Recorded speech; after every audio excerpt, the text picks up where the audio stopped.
It is week 7 of the Texas high school football season, and a big football weekend across the state of Texas. There's only one person we want to talk to about that. Let's bring him in. Go to the hotline. We're pleased to be joined by the Texas High School Football Hall of Famer and the voice of the Texas Longhorns. It is our friend Craig Way. Mr. Way, happy second weekend in October to you.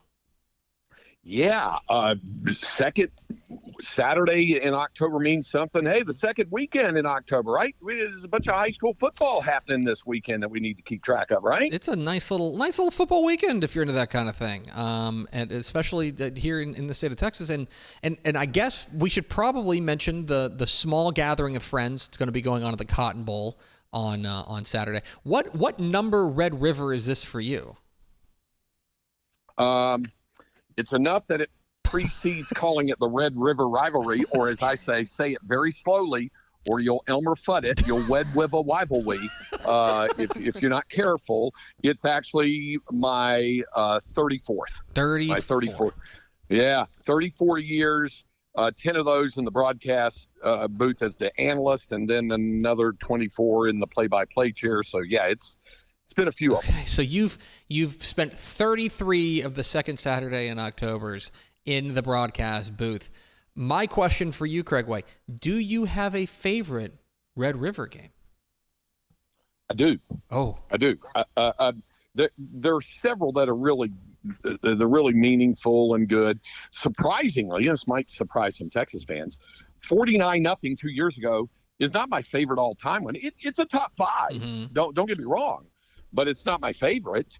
I would say probably there's two that are really good. 2018, Dicker the kicker, the 48-45 win over Oklahoma was big. 2008 was really big when Oklahoma was number 1 and Texas was number 5, and Texas got down 14-3, and Jordan Shipley returned a kickoff for a touchdown, and it flipped the script, and Colt McCoy had a brilliant game, and they came back and they won that and went to number 1.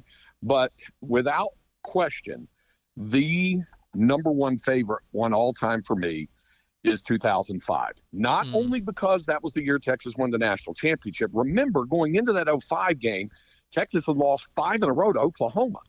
And even though going into that game, the Longhorns were a double-digit favorite and the largest favorite they have been until this year. Last time they were favored by a couple of touchdowns was that year. But until you've done it, you hadn't done it, and they hadn't won since 99 in that series and when Bob Stoops' first year. So it remained to be seen, could they get it done? Well, they got it done in a big way. Pretty good running back, a freshman by the name of Jamal Charles, who was our guest on the coaches show last night, had an 80-yard touchdown run. Roderick Wright, I can still see him rumbling 67 yards, I think it was, for a touchdown. And they won 45-12. They won authoritatively, and then they went on and won the national championship. So I probably that one, because I know it was as much relief as it was excitement for a lot of folks connected with Texas that they were able to finally, get over the, and they ended up winning 3 of the next 4 against OU. It comes and goes and ebbs and flows, as we know this rivalry does. I'm 99% sure that I had the newspaper clipping of that Jamal Charles run hung up in my bedroom after that happened. I well, really there's did a that. picture, and Ashley, you'll know this, because we had it last night out. John Bianco, the Texas media relations staff, had this photo where you see Jamal right after it parted like the Red Sea, and he's splitting into the open field, and there are 2 Sooners chasing him, and they're not going to catch him. He was an outstanding track athlete, but they're chasing him, and about 5 yards behind them is Justin Blaylock, All-American guard for Texas, and he's already got his arms up in the air. Yes. and Jamal has just barely crossed midfield. But that was the photo. He's got 50 yards to go, but everybody knew he was going to score that photo, right? Yes, that was the one. It'll be a big day, obviously, of football, but it is also worth noting that you will also be making your trip to the State Fair of Texas, and so I ask you, Craig, what's on the menu for you? Obviously, you have to work, so you can't just wander around and eat everything. But do you have a game plan for enjoying the fair that the fair has to offer? Well, There's a mandatory presence of a corn dog in the course, booth. yes. That has to happen. I mean, I look back over Facebook, and you know how on Facebook you have all those Facebook memories, and they had all these Facebook memories coming down this week, and a lot of them were of past Texas OU games. And I swear to you, like 3 of the 6 had me standing in the booth beaming with a corn dog in my hand. so that's part of it. Some of those unique state fair foods do have my attention. And I will tell you this, it's on record because it was in our show that we taped last night and will air around the state tonight. Longhorn Weekly with Coach Sark, Steve Sarkisian, said on the air last night that if Texas wins, he is completely down with the cotton candy deep fried bacon on a stick. Oh my goodness. That I gotta be honest, that to me sounds like a binding verbal contract. I'm no lawyer. That sounds like a heart attack. He said a triple bypass special, but he's down for it. He said if they win, he's down for it. All right, Craig, it's an odd week at Texas high school football this week because there is one game in particular that everyone's going to be talking about. Obviously, the game going down not far actually from the State Fair of Texas on I-20 between Duncanville and DeSoto. This is a matchup of the 2 defending 6A state champs back-to-back, and of course loaded with absolute playmakers in this one. It is chock full of prospects. My question for you with a game like this, knowing that there is no real playoff implications in this one. DeSoto, we think, is probably going to go to the division or going to make the playoffs. They're going to go to the Division II bracket. Duncanville probably going to go to the playoffs, going to go to the Division I bracket. Does that take any of the starch out of it for you, or as a high school football fan, can you just put that aside and say, boy, let's just watch 2 of the best teams in America line it up? I think I view it more recreationally because of what it is. It's kind of almost like a bowl game. We were joking about the whole the other day about Army and Navy and the possibility of them if they both beat Notre Dame going through their schedules unbeaten and winding up meeting for the American Conference Championship. And that would carry the playoff berth with it in all probability. And then, oh, by the way, they play the next week, their annual game, but it would have no effect on the playoff. So we were having some fun with that the other day.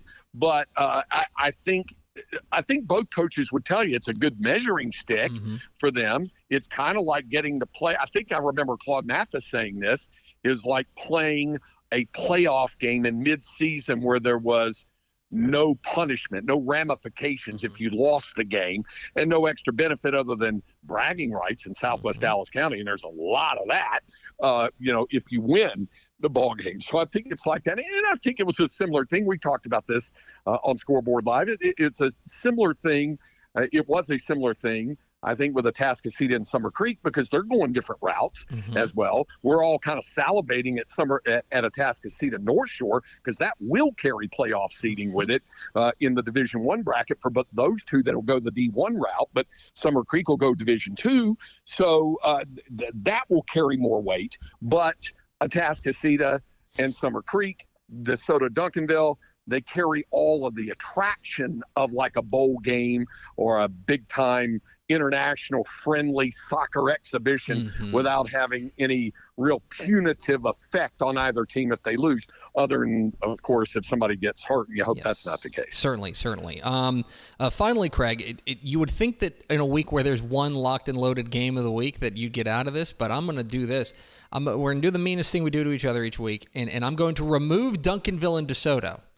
And so I will give you 3 games you can transport to, and also 3 very disparate parts of the state. You can go to the very northern part of Texas and watch Stratford at Groover. You can go far east Texas and go, not far east, but east Texas, and go to Tyler to watch Kilgore and Chapel Hill. Or you can go kind of in the middle and go to the Kraut Bowl between Lindsay and Munster. Which of those 3 games are you teleporting to? Man after my own heart. You know that I cut my teeth when I was college at North Texas, and I was in Bill Mercer's broadcasting class, and our assignment every week was to go out and do a high school football game on cassette and turn it in for grading purposes. He said, just pick a game. It doesn't matter what, you got to pick a game every week. I chose Lindsay at the start of that season. And I was with them for all 30. Part of the reason I have to tell you is because they were the preseason #1 team in Dave Campbell's Texas Football Magazine for that 1982 season. I can tell you that. And in Class 1A at the time, and I followed them all 13 games until they lost to the Italy Gladiators on a cold Friday night of Thanksgiving weekend in Midlothian. And it meant an awful lot to me. But I got to know people in Munster as well. So give me the Crowd Bowl. I figured I was teeing you up for that. It's Craig Way. He's a Texas High School Football Hall of Famer. You can hear him every weekday on AM 1300 The Zone in Austin on the eponymous Craig Way Show. You can see him tomorrow night on High School Scoreboard Live on Bally Sports Southwest alongside myself and Aaron Hardigan. And then the big game Saturday, you can hear him call for the Texas Longhorns, the Red River rivalry. I said it slowly, between Texas and Oklahoma. Craig, appreciate your time, my friend, and I will see you tomorrow.